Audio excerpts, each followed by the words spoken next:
അമ്മമാതാവിനും തിരുക്കുമാരനും ഒരായിരം നന്ദി. എൻ്റെ പേര് ഗ്ലാഡ്സി. ഞാൻ അങ്കമാലിയിൽ നിന്ന് വരുന്നു. ഞാൻ 2021 സെപ്റ്റംബറിലാണ് ഇവിടെ വന്ന് ഉടമ്പടി എടുത്തത്.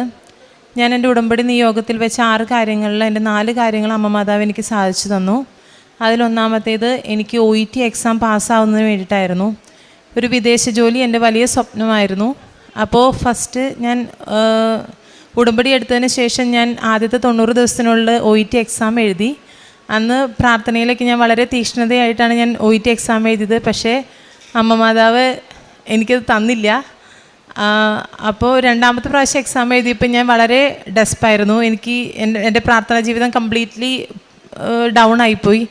എനിക്കിത് എന്തോ ആദ്യത്തെ പ്രാവശ്യം കിട്ടാത്തതിൻ്റെ ഭയങ്കര ഒരു വിഷമം ഉണ്ടായിരുന്നു. അങ്ങനെ രണ്ടാമത്തെ പ്രാവശ്യം എനിക്ക് കിട്ടിയില്ല. മൂന്നാമത്തെ പ്രാവശ്യം ഞാൻ വീണ്ടും ഉടമ്പടി പുതുക്കി. ഞാൻ അമ്മേനോട് പറഞ്ഞു, ഇനി എനിക്ക് ഈ പ്രാവശ്യം OET തന്നില്ലെങ്കിൽ ഞാൻ അമ്മയുടെ അടുത്തേക്ക് ഞാൻ ഇങ്ങനെ വരത്തില്ല. ഞാൻ അതിൽ പ്രതീക്ഷിച്ച് മാത്രമാണ് ഞാൻ അമ്മയുടെ അടുത്തേക്ക് വന്നത്. എൻ്റെ ജീവിതത്തിൻ്റെ ഒരു ഇതും കൊണ്ട് ഞാൻ അങ്ങനെ പറഞ്ഞു പോയതാണ്. അതുകൊണ്ട് ഞാൻ അമ്മയുടെ നേർച്ച വസ്തുക്കൾ ഉപയോഗിച്ചു.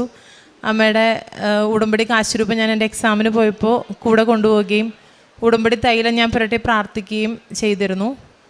ഭക്ഷണത്തിൽ ഉപ്പും തേനും ഉപയോഗിച്ചുകൊണ്ടിരുന്നു. അങ്ങനെ ഞാൻ എൻ്റെ മൂന്നാമത്തെ പ്രാവശ്യം OET എക്സാം എഴുതി. അതിനിടയിൽ ഞാൻ ഉടമ്പടി ധ്യാനം അച്ഛൻ്റെ ടോക്കുകൾ ഞാൻ യൂട്യൂബിൽ കൂടിക്കൊണ്ടിരുന്നു.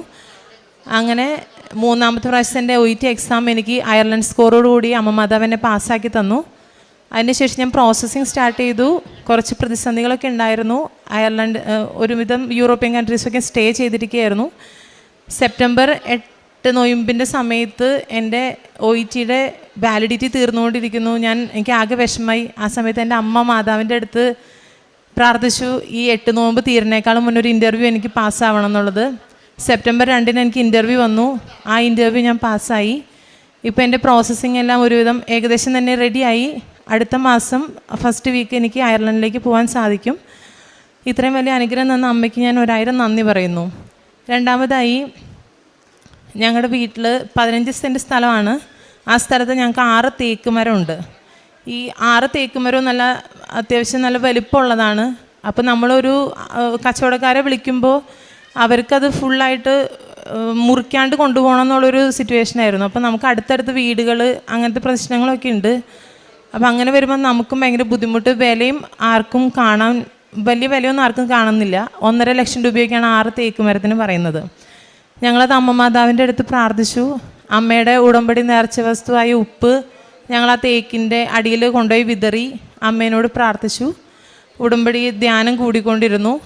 അങ്ങനെ 1 മാസത്തിനുള്ളിൽ ഒരു ആൾ വന്ന് വീട്ടാവശ്യത്തിന് വേണ്ടിയിട്ട് ചെറിയ രീതിക്ക് കഷ്ണങ്ങളാക്കി തന്നെ മുറിച്ച് മുന്നേ നമ്മളോട് ചോദിച്ച 1.5 ലക്ഷം രൂപയുടെ ഇരട്ടി വില തന്ന് നമുക്ക് ആ തേക്ക് മരങ്ങൾ ഒരു പ്രശ്നവും ഇല്ലാണ്ട് നമ്മുടെ അവിടെ നിന്ന് മുറിച്ച് അത് കൊണ്ടുപോവുകയും ചെയ്തു. അതുപോലെ മൂന്നാമതായിട്ട് ഞങ്ങൾക്ക് ഒരു ചായക്കട ഉണ്ടായിരുന്നു. അത് കൊറോണയുടെ സമയത്ത് നമ്മൾ കംപ്ലീറ്റ് ആയിട്ട് അത് അടച്ചു പൂട്ടേണ്ടി വന്നു. അപ്പോൾ അതിനകത്ത് നമ്മൾ ഒത്തിരി സാധനങ്ങൾ വാങ്ങിക്കുകയൊക്കെയും ചെയ്തിട്ടുണ്ടായിരുന്നു. അപ്പോൾ ആ കടക്കാർ വാടക മുറിയായിരുന്നു. തിരിച്ച് ആ ഉടമസ്ഥന് കൊടുക്കുമ്പോൾ ആ സാധനങ്ങൾ വേണ്ട. അപ്പം നമുക്കത് വിറ്റുപോയി കഴിഞ്ഞാൽ നമുക്ക് വളരെ ആശ്വാസമായിരുന്നു. അപ്പോൾ അതിന് ഒരു 4 മാസത്തോളം ഞങ്ങളിങ്ങനെ അന്വേഷിച്ചു, ആരും വന്നില്ല.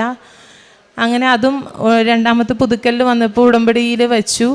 അമ്മ മാതാവിനോട് പ്രാർത്ഥിച്ചു. അമ്മയുടെ ഉടമ്പടി നേർച്ച വസ്തുവായി ഉപ്പ് കൊണ്ടുപോയി കടയിൽ വിതറി ധ്യാനം കൂടിക്കൊണ്ടിരുന്നു. അങ്ങനെ 1 മാസത്തിനുള്ളിൽ ആ കടയിലുള്ള സാധനങ്ങളും അടക്കം നമുക്ക് ആൾ വന്നിട്ട് അത് വാങ്ങിച്ചു കൊണ്ട് പോവുകയും ചെയ്തു. ഇത്രയും വലിയ അനുഗ്രഹങ്ങൾ ഞങ്ങൾക്ക് തന്ന അമ്മമാതാവിന് 1000 നന്ദി പറയുന്നു.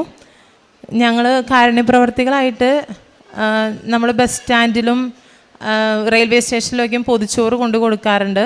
പിന്നെ ചെറിയ എമൗണ്ടുകളൊക്കെ നമ്മൾ രോഗികൾക്ക് മരുന്ന് വാങ്ങിക്കാനൊക്കെ ആയിട്ട് കൊടുക്കാറുണ്ട്. പിന്നെ ആത്മീയമായിട്ട് അനാഥാലയങ്ങളിൽ ഡ്രസ്സുകളൊക്കെ കൊണ്ടു കൊടുക്കാറുണ്ട്.